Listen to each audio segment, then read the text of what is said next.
What is a good orchestrator today? What is he doing? The funny thing is it depends. I think it depends on the composer.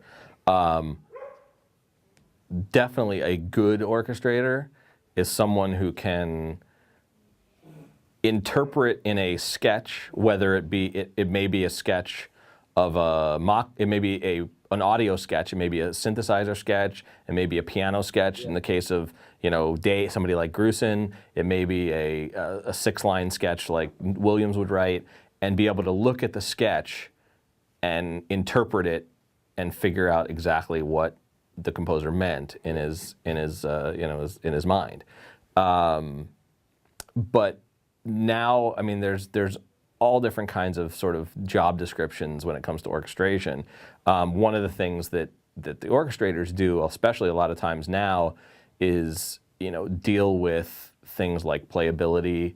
For example, there might be a run in the strings that's very easy to play in the strings, but then if you have the trumpets playing that, maybe it's not so easy to play in the trumpets, and it's something, composer's not necessarily a trumpet player, so it's something to make sure that they watch out for. Okay, well, that's not going to work there. Let's have the strings.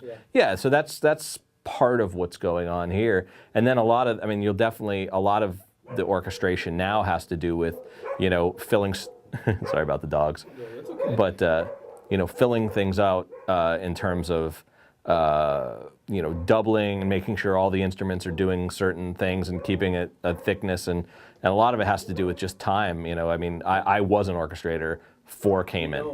So a lot of it is just, the composer will sort of do a sketch in a shorthand, and then the orchestrator's got to continue. And now that, now especially with action movies or kids movies or these things, sometimes you have movies with, 90 minutes of 80, 90 minutes of music, and you have 3 weeks to do the whole movie.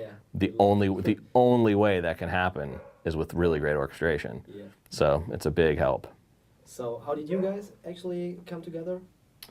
Well, I went through the USC film scoring program as Chris did several years later. I graduated in 2005, and I actually got started with Chris through a call from Brian King, the director of the program, and he called me up and said, there's, Chris Lennertz is looking for additional help on.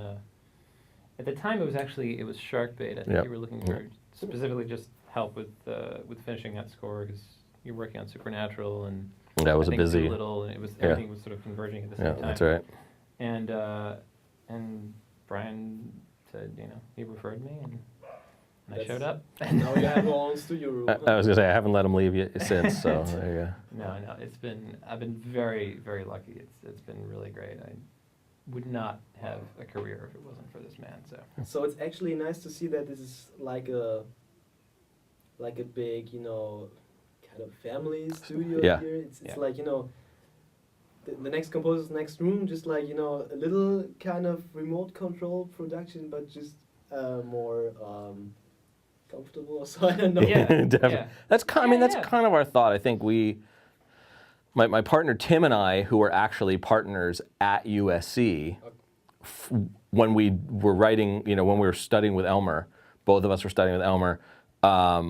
We at USC, they would give you a partner, and then every cue, one person would write the cue, and then the other guy would conduct and orchestrate, and then vice versa. And you would sort of get schooled that way. And Tim and I have been friends ever since, and so we decided about 8 or 9 years, 10 years ago now, that we all had home studios, and we kind of decided at that point that we really wanted somewhere to separate home from work, and we wanted work to be a place where we don't necessarily always work. We definitely don't work on the same projects, but it's really nice to be able to walk next door to Philip's room or Tim's room and play a cue and be like, "What do you think of that? Oh, you know what? What this cue really needs? I'm looking for maybe sometime. A lot of times I'll like play something and I'll say, I need a sound. I need something kind of folky. What do you have any samples for this? And a lot of it is just that. And sometimes you get stuck and you just want to get somebody else's opinion. And makes it a lot easier and a lot more comfortable. It is. Huh? And the funny thing is, it's really a lot of it for me goes back to my playing in bands and things like that and jazz ensembles and a lot of the fun of that especially in terms of jazz stuff for me, was the idea of being able to bounce ideas off people and have certain people whose musical strengths are different than my own. And I always thought that was great. So it's really comfortable to have a place like this where you know, and clients really like it too. Like to have directors come in and have like a place to hang out, a place to, you know, to hang out with the dogs, and it's better than having a studio at home. Plus, I think my wife and my child like it because that means I don't always bring directors in at midnight, or I don't have to record drums at 4 o'clock in the morning at home, which is always sort of difficult. So it makes it much better. Actually. Yeah, it's nice. So actually, you know, if you talked about, you know, playing in rock bands and also jazz, because I personally love jazz. You know, he just showed me some stuff from Ella Fitzgerald and all that old stuff. And how often could you put in this love, this love for jazz or rock into your scores? Maybe I think of Cats and Dogs right now. Yeah, oh, definitely. That was so brassy, so dirty brass, so jazzy, kind of funky too. And all I mean, Cats and Dogs was definitely. I mean, a lot of. I mean, I mentioned Henry Mancini before. I mean, that's all. We had 5 alto flutes and a sax section, and that was. I mean, that's right, man. That's right out of Mancini, Lalo Schifrin kind of world of spy movie music, and that was what we wanted to really do. So that's why I love doing a score like that. Really, you know? Getting the idea of we could pay homage to Lalo Schifrin and Henry Mancini. How do we do that? We need something cool right here.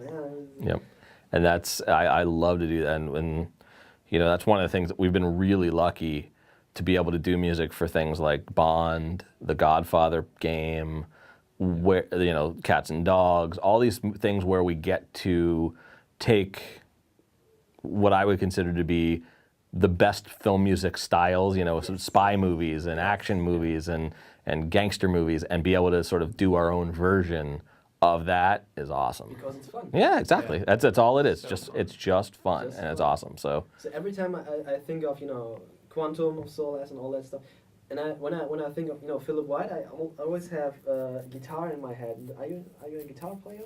I am. I actually connect you to guitar play. I don't know why. He is a guitar player. I am a guitar player. Guitar it's not really. I mean, I don't really play that much anymore because you know, as writing composers, it's just easier to go to the piano. But I started with guitar. I started with classical guitar, not so much electric. Yeah, like me. Yeah. But I've sort of learned electric, you know, along the way, out of necessity, which has been great. But yeah, so you're on target. Yeah, I just try to remember. But yeah, I mean, I'm not, you know, like I said, I don't play a lot. I sort of play when we have to, but for fun. Well, yeah. So last question, of course, future plans right now. What you're working on? The next 10 movies? Hopefully not 10, but no. The next big thing. First of all, Supernatural is in season 6. Yes. Okay. So we're continuing that. We're about halfway through that season. There's a game for Sony that's awesome, but I can't tell you what it is. They won't let me. But it's really cool, and it's got lots of really cool action music in it. And then the big thing is a movie called Hop, which is coming out for Easter from Universal, and it's the director who directed Alvin and the Chipmunks, the first one, and we're working together again, and it stars Russell Brand as the Easter Bunny. So sounds cool. Very funny. So and fun, and then the cool thing about it is it has one of the main producers, the guy who produced Despicable Me, so it's it's a lot of great graphics, and it's kind of got a bit of a, you know, of a adventuresome, I mean, I almost say Joe Dante kind of, you know, director. You know, it's almost got a little bit of that Gremlins fun to it, which is great, and it's going to be really cool. By the way, very cool. When I think of animation, the short for Roadrunner.